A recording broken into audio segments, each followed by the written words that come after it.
రాష్ట్ర ప్రభుత్వము గౌరవ ముఖ్యమంత్రి రేవంత్ రెడ్డి గారు నిన్న కాళేశ్వరం ప్రాజెక్టు మీద ఈరోజు ఉత్తర తెలంగాణకు ప్రాణప్రదమైనటువంటి ఉత్తర తెలంగాణకు రైతాంగానికి నీళ్లు ఇచ్చే ప్రాజెక్టు కాళేశ్వరం ప్రాజెక్టు.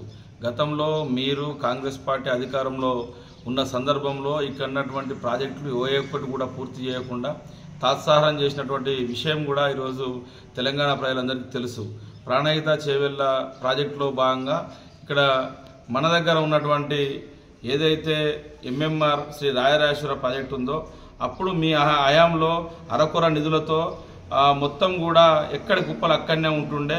ఎక్కడ కూడా మీ ప్రాజెక్టులు మీ ప్రభుత్వం ఆధ్వర్యంలో మీ ప్రాజెక్టు ముందుకు జరగలేదనే విషయం ఇక్కడ రైతాంగానికి స్థానికంగా ఉన్న రైతాంగానికి పూర్తిగా తెలుసు. మీరు సంవత్సరాల కొద్ది 9-10 సంవత్సరాలు ప్రారంభించినప్పటికీ కూడా ఒక తట్టెడు మట్టెడు కూడా పోయకుండా అరకొర నిధులు కేటాయిస్తూ ప్రాజెక్టులన్నింటినీ కూడా ఎండబెట్టినటువంటి సంగతి ఇక్కడ ఉన్నటువంటి రైతాంగం పూర్తి స్థాయిలో చూసినటువంటి సందర్భం. కేసీఆర్ గారు ముఖ్యమంత్రి అయిన తర్వాత నీళ్లు నిధులు నియామకాలు తెలంగాణ రాష్ట్ర ఏర్పాటుకు ఏదైతే పునాదులు ఉన్నాయో వాటిలో భాగంగా మొట్టమొదటిగా తెలంగాణ రైతాంగానికి నీళ్ళు ఇవ్వాలి.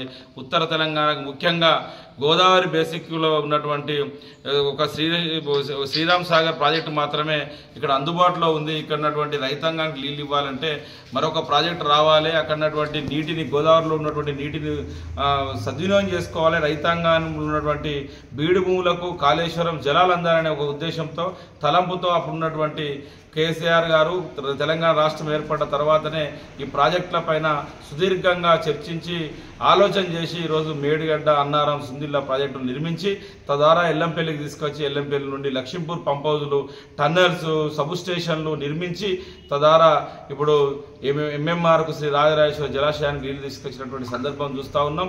అదేవిధంగా అక్కడి నుండి పోతే అన్నపూర్ణ ప్రాజెక్టు మీరు ఉన్నటువంటి ప్రాణహిత చేవెళ్ళలో భాగంగా అన్నపూర్ణ ప్రాజెక్టు 1.5 TMC ఉండే, కానీ దాన్ని పెంచి 3.5 TMCలు ఇచ్చి ఇక్కడ లోకల్లో ఉన్నటువంటి ఇల్లంతకుంట మండలం కానీ బెజ్జంకి మండలం కానీ అప్ టు తిమ్మాపూర్ మండలం గన్నేరువరం మండలం వరకు నీళ్లు ఇవ్వాలి అని చెప్పి ఇక్కడ రైతాంగానికి నీళ్లు ఇవ్వాలనే ఉద్దేశంతో దాన్ని స్థాయిని పెంచడం జరిగింది. ఆ విషయం కూడా కాంగ్రెస్ నాయకులు గ్రహించాలి. అక్కడ నుండి రంగనాయక సాగర్ ప్రాణహిత చేవెళ్ళలో రంగనాయక సాగర్ లేదు, అయినా కూడా అక్కడ 3.5 TMC అక్కడ కూడా రంగనాయక సాగర్ నిర్మించి 50 TMCలతో మల్లన్న సాగర్ నిర్మించి తద్వారా కొండపోచమ్మకు నీళ్లు తీసుకుపోవాలని ఒక గొప్ప కార్యక్రమాన్ని ఎక్కడో ఉన్నటువంటి కాళేశ్వరాన్ని అక్కడ ఉన్నటువంటి మేడిగడ్డ నుండి నీళ్లు ఎత్తిపోసి పంపింగ్ ద్వారా ఈరోజు రైతాంగానికి నీళ్ళు ఇచ్చి మన్నుటెండల్లో మత్తళ్ళు దుంకిన చెరువులు చూసినాం. గతంలో నిరలబారిన చెరువులు చూసినటువంటి సందర్భం, వానాకాలంలో కూడా చెరువులన్నీ కూడా నిరలబారినటువంటి సందర్భం చూసినాం. కానీ మన్నుటెండల్లో మత్తళ్ళు దుంకినటువంటి చరిత్ర అది కాళేశ్వరం సృష్టించిన చరిత్ర అనే విషయం ఇక్కడ రైతాంగానికి ప్రతి ఒక్కరికి తెలుసు. రేవంత్ రెడ్డి గారు మీరు మసికు మూసి మారడికాయ వేయాలి, తెలంగాణ ప్రజలను ఇబ్బంది పెట్టాలి, రైతాంగాన్ని ఇబ్బంది పెట్టాలి, మీ గురువు అయినటువంటి చంద్రబాబు నాయుడుకు బనకచెర్లకు నీళ్ళు ఇవ్వాలని ఒక తలంపుతో ఇలాంటి కుటిల రాజకీయాలు చేస్తూ ఉన్నావు. ఈరోజు కేసీఆర్ గారి పైన వరల్డ్లో లార్జెస్ట్ లిఫ్ట్ ఇరిగేషన్ స్కీమ్ అయినటువంటి కాళేశ్వరం పైన కుట్రలు చేస్తూ 2 సంవత్సరాల నుండి 3 పిల్లలు కుంగిపోతే దాన్ని రిపేర్ చేయకుండా తెలంగాణ రైతాంగంలో ఉన్నటువంటి పొలాలన్నీ ఎండబెట్టినటువంటి చరిత్ర నీది. నువ్వు చరిత్రహీనుడిగా మిగిలిపోక తప్పదు. ఈరోజు రేవంత్ రెడ్డి గారు మీరు తెలుసుకోవాల్సిన విషయం ఏంటంటే ఏ రైతును అడిగినా ఈరోజు కాళేశ్వరం ప్రాజెక్టు గొప్పతనం గురించి చెప్తారు. తెలియదు అంటే ఏదంటే ఉందంటే అది మీకు మీ కాంగ్రెస్ పార్టీ నాయకులకు అనే విషయం మీరు గుర్తుపెట్టుకోవాలి. ఈరోజు ఘోష్ కమిషన్ రిపోర్ట్ ద్వారా కేసీఆర్ గారిని అదేవిధంగా హరీష్ రావు గారిని ఉన్నటువంటి అప్పుడున్నటువంటి నాయకులందరినీ ఇబ్బంది పెట్టాలని చెప్పి ఇంజనీర్లను ఇబ్బంది పెట్టాలని ఒక కక్షపూరితమైనటువంటి ఏదైతే రాజకీయ కక్షపూరితమైనటువంటి కోణం అయితే ఏదో ఉందో అది అందరూ కూడా ప్రజలు ఈరోజు తెలంగాణ రైతాలు అర్థం చేసుకున్నటువంటి పరిస్థితి కనబడతా ఉంది. నిండు అసెంబ్లీలో మీరు పచ్చి అబద్ధాలు ఆడినటువంటి వాస్తవం కూడా ఇలా తెలంగాణ ప్రజలందరూ గ్రహిస్తూ ఉన్నారు, రైతులు అందరూ గ్రహిస్తూ ఉన్నారు.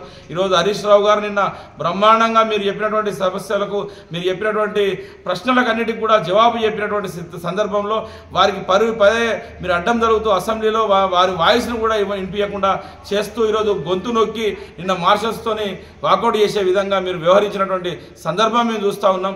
ఇక్కడ ఏదైతే కాళేశ్వరం ప్రాజెక్టు ఉందో దానిపైన ఘోష్ రిపోర్ట్ ఏదైతే ఉందో చెత్త కాగితం లెక్క చెత్త డబ్బలు వేసేందుకు పనిచేస్తుంది అనే విషయాన్ని కూడా ఈరోజు తెలంగాణ రైతాంగం కూడా మొత్తం కూడా గ్రహించదనే విషయాన్ని మీరు మర్చిపోయారు.